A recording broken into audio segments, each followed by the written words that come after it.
Alright guys, so we are here with Joon. He went to New York along with the other guys. He ran Hatsune Miku Project Diva F. And let's go ahead and have him explain his deck.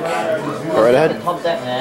Alright, your level zeros, the 00 Solitude is a staple because it can be alone just in the front and you can still have supports in the back. When it's alone in the front, it's plus 1000 plus in level. So it's an anti-suicider and it's 35 by itself without support and level 1, so it's really good. I only run 2 suiciders because this usually does the job. And that's on attack, plus 500 to 2 characters, including itself, so it can be like 2000 on its own. And 3 Miku only supports, so it's 500 to all Mikus. So you gotta watch out when, well, this deck is mostly Miku. And you could also rest for another 500. And this one is good all game. It's rest any 2 characters and select another music character and plus 2000 for that turn. So even at like level 3, if you need to run something over, it's really good. And 3 Salvager Makos, it's pay 1, discard 1, and salvage a character from the waiting room. This is also good all game. This is really good for 00. This you run all game pretty much. You don't really use it to fight other level 0s unless you didn't draw any of this.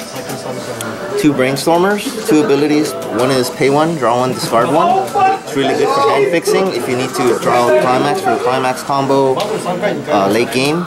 And it has a Brainstormer, pay 1, rest, reveal 4, and draw a card for every climax. And this is a promo. It's from the Koroko comic? No. I forget where it's from. Oh, I think it's from the original.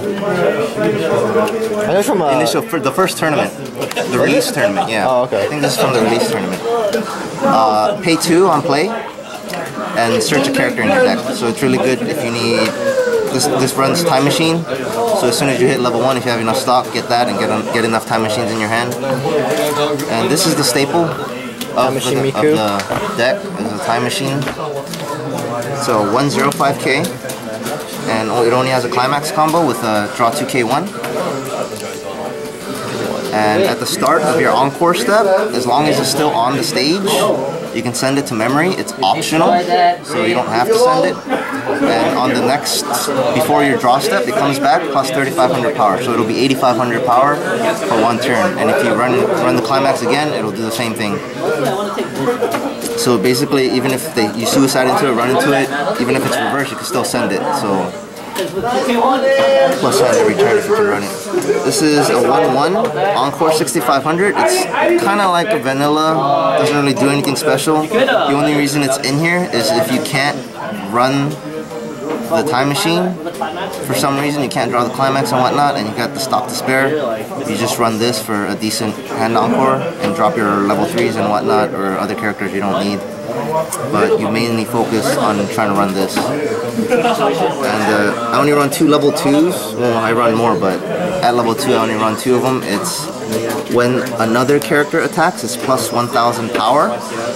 So if you attack with it last, it'll be 10k for that turn.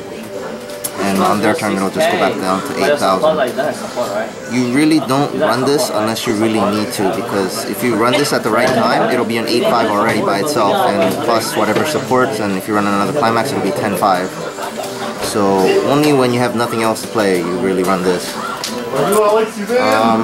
There could be 2 of these, but I only run 1 because there's really, I don't know what else to take out.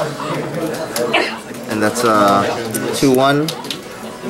1000 front, rest for 500 all other music characters. So it's a staple. I only use this against other decks that have a lot of power like Vivid Red.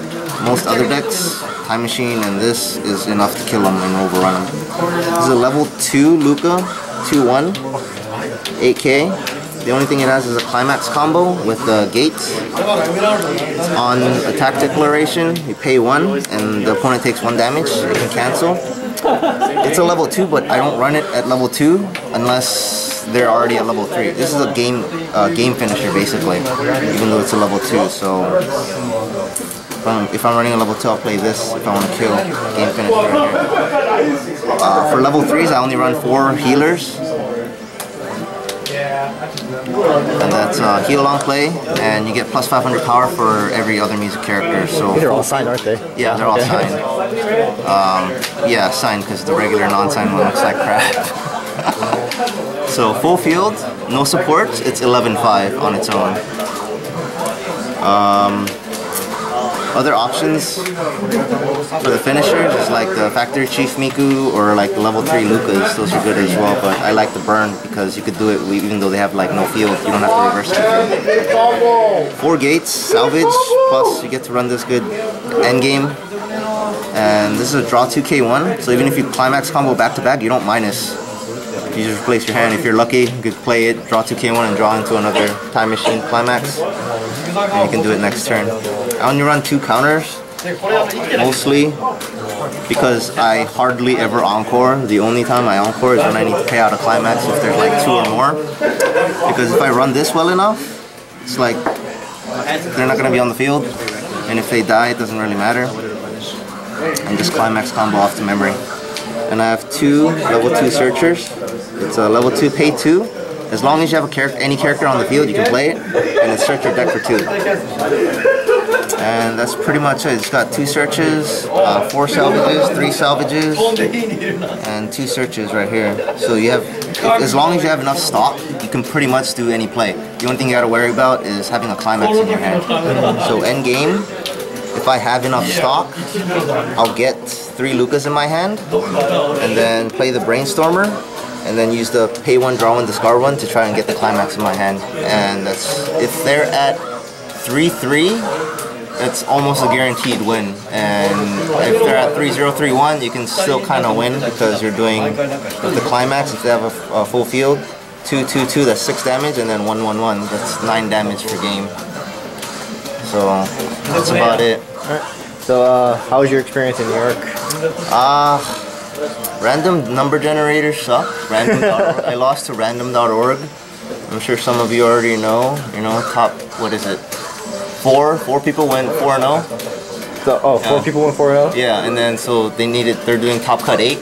So they needed 4 more people to fill in slots, right? Oh, so then 4 people got that random in one. Right, so there were 16 people that 3-1. So instead of doing 2 more rounds, they just random.org, let's pick 4 out of the 16. Oh, okay. And I lost to random.org. Okay. Yep. I also heard you got sick on the way home. Oh, dude. Do not eat at Sticky Lips. There's a restaurant called Sticky Lips, about about a mile away from the Hammer Girl anime, and just do not eat there. It was horrible. I threw up on the airplane for the first time in my life. Felt sick even after I got home, hydrated. It was terrible experience. Never eating there again. Other than the, what do you call it, the random.org in the tournament, what do you think about the other decks over there? The other decks, it was interesting seeing a lot of different decks, but the people I played against, nobody ran anything crazy. Everybody kind of just ran like a stable competitive deck. Stable, safe stuff. I guess it makes sense since it's WGP, but I wish I saw some more crazy decks. Alright. Yeah. If you had the chance to go back next year, would you go back? As much as it sucks being in New York, I'll probably end up going back. Paying the $400 for? Yeah, plane trip and hotel. That was pretty. You know, it was worth it. Yeah, it was worth it because of the people I was with. You know, it was a lot of fun just talking and playing games on our free time. Just they helped me change some of my deck as well. So you gotta go with people that you're gonna enjoy your time with. If you just go by yourself or like people that you don't get along with, it's not gonna be fun. Yeah. Well, thanks Joon for doing the deck profile, and congrats for going to New York. We hope we see you next year at WGP. Probably. Yeah. I'll probably be running Miku again too. That's the whole reason I got into this game. Right. And do you think Miku's getting another set? I heard rumors that they're gonna get another set. I heard a rumor that it's not gonna be Project Diva, like based on the game, so we might actually have like regular, art, which would be awesome. Right. But the second game is coming out in March next year, so it could very well be based on that game. So it's up in the air, but I'm pretty sure another set's gonna come out. All right, cool. Alright, thanks Joon. So remember to subscribe to our channel, comment on the video, also like it, and like our Facebook page, Plus 2 Soul. And yeah, thanks Joon. Alright, we'll see you guys later.